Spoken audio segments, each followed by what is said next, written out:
Okay, welcome to Physical Science Mod 15 Part 1. This week we're going to talk about the first part of Module 15. Next week we'll cover the second part.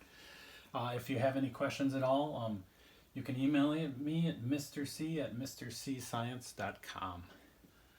As we go through these videos, you'll want to have your book handy so that we can reference some things in there. So if you don't have your book right now, go ahead and pause the video, go grab your book.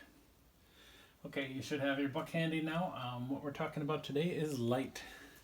Light is interesting. Last week we talked about waves and sound and transverse waves like on the ocean.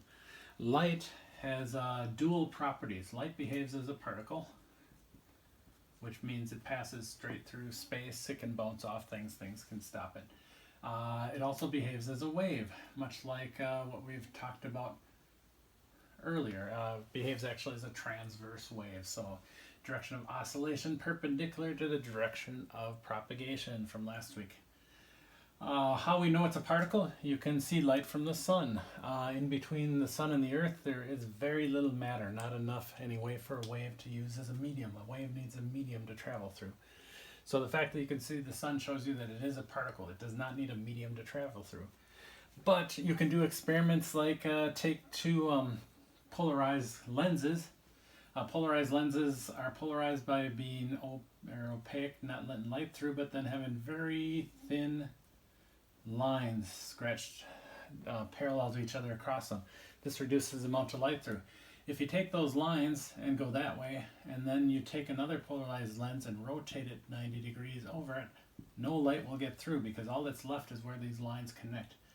Really little holes. And if light's a wave, it can get through a line passing through it because the whole wave can pass through the line. But if you move that to a little particle, the wave can't get through. It needs to be able to be a little hole. It needs to be a particle to pass through that hole.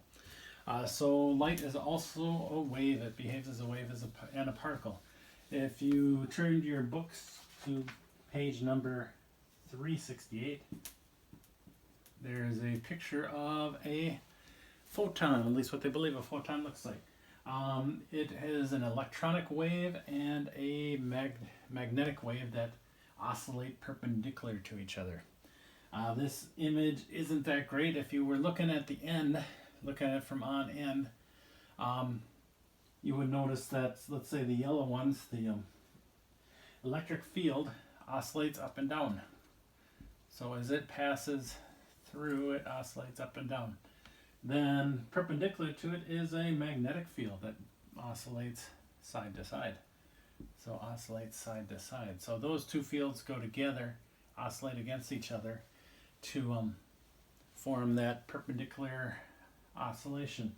One of your definitions: electromagnetic wave, a transverse wave composed of an oscillating electric field and a magnetic field that oscillates perpendicular to the electric field. So that's where that perpendicular comes into play.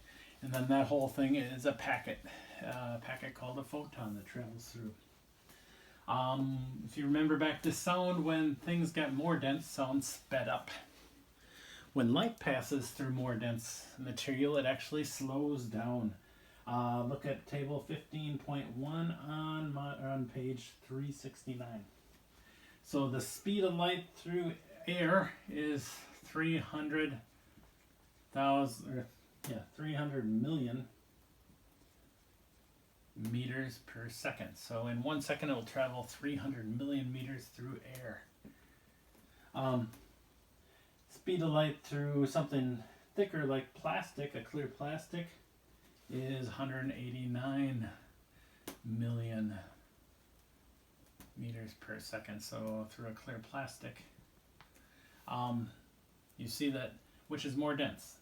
Plastic is more dense, thus it slows down. So the more dense it travels through, the slower it gets.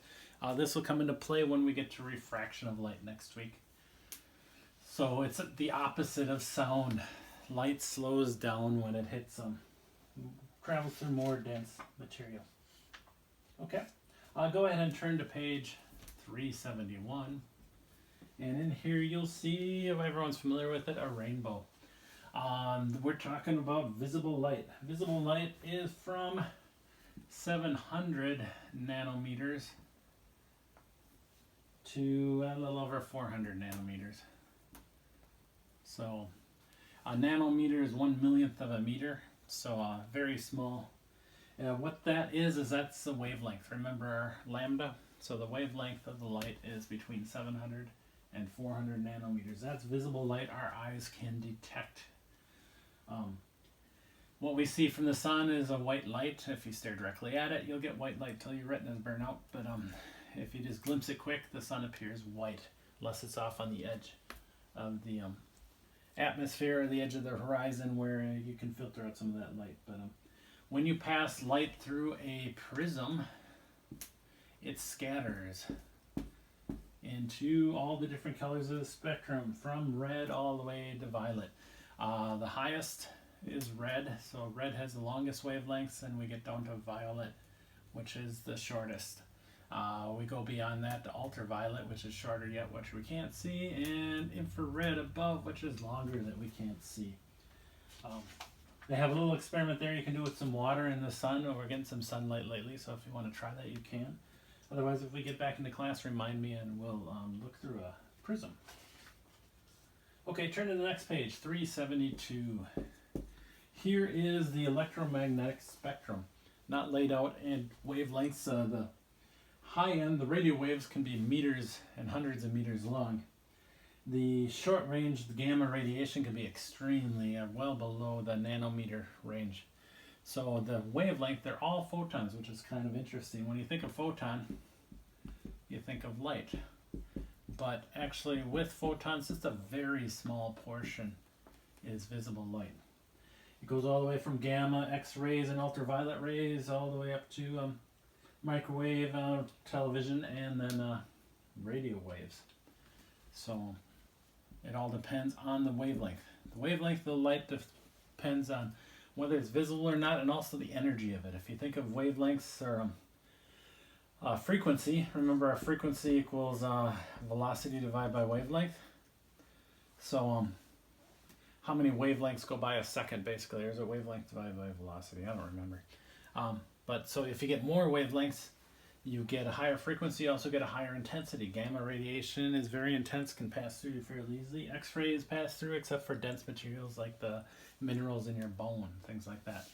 Radio waves, they bounce off of lots of things, so they don't have quite the intensity. Although if you crank up the amplitude on the radio wave, then you can pass that through things as well. So that's the different types of light. So that you're kind of familiar with before, should be fairly simple for you to read the rest and answer. Let's talk about what light does. Let's talk about reflection. If you look in a mirror, you see yourself.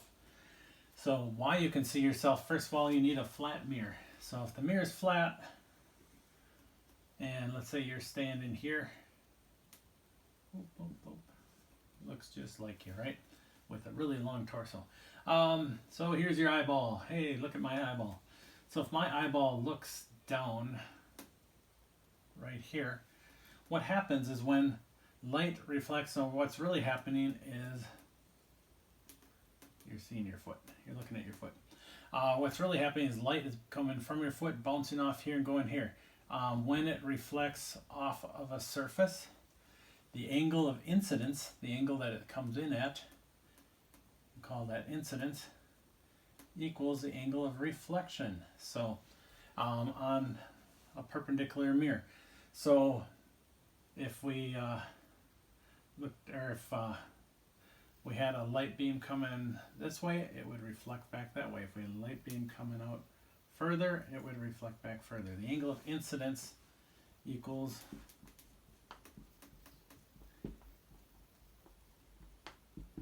angle of reflection. Now this is only for a flat mirror. So that angle is based off of perpendicular and what's going there. So let's talk a little bit about how you can see yourself in a mirror then. Say you've got, let's say you're standing next to a mirror, and that mirror is only that big. So here's your eyeball. So since angle of incidence equals angle of reflection, if you look down here, what you're going to see this angle is going to equal this angle. You're going to see your foot. What your mind perceives is that it doesn't know that the light's bounced. So your mind perceives that your foot's down here. So if you look at your arm, base of your arm, base of your arm right there. Basically what you see is your mind creates a virtual image on the other side of you looking back so you can look around. That's why it appears to be like a hole. You can see things that are down further, and if you walk closer, you can now see further down. Kind of interesting. Read about it. If you have any questions, ask me. But to your mind, the mirror appears to be a hole. What's kind of interesting is dogs dislike mirrors. If you lay one flat on the ground, it will rare will you find the dog that will walk on it unless he's not very intelligent. Babies, same thing. They'll crawl along and they'll look in there, but they'll be afraid to touch because to their mind, that mirror looks like a hole. So know your law of reflection. Angle of incidence equal angle of reflection. Okay, next week when we get together, we'll start on refraction. That's where things get kind of interesting. Instead of reflecting light, we're going to bend light. So, yeah, again, if you have any questions, email me, Mr. C at mrcscience.com.